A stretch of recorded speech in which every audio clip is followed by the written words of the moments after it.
मुलगी जेव्हा लग्न करून सासरी जात असते तेव्हा ती जास्त परकी वाटत नाही.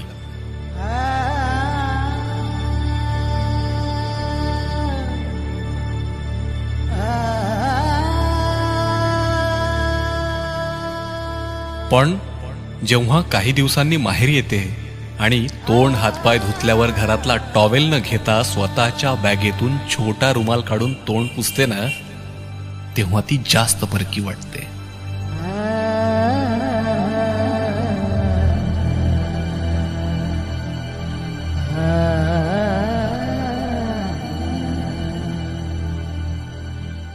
जेव्हा ती किचनच्या दारातूनच पाण्याचा ग्लास ठेवायला जागा शोधते, जेव्हा ती विचारते फॅन लावू का, तेव्हा ती जास्त परकी वाटते.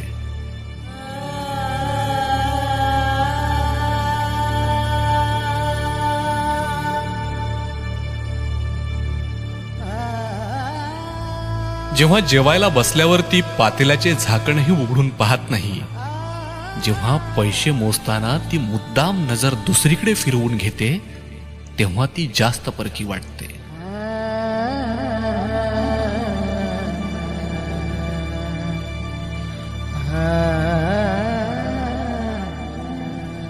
परत सासरी जाताना तिला जेव्हा विचारतात आता कधी येशील, तेव्हा उत्तर देते बघीन, आता काय माहित कधी येणं होतं ते.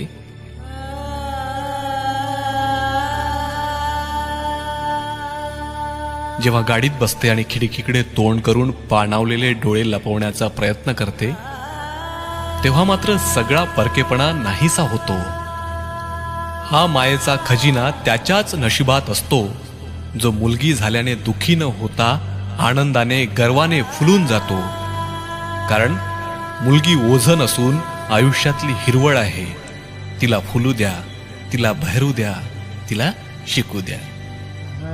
मित्रांनो, लेखन कुणाचं हे माहीत नसल्यामुळे नामोल्लेख करणार नाही, पण याचं श्रेय लेखकांनाच जातं. आवडल्यास आपल्या सर्व मित्रमैत्रिणींपर्यंत हा व्हिडिओ नक्की शेअर करा. धन्यवाद.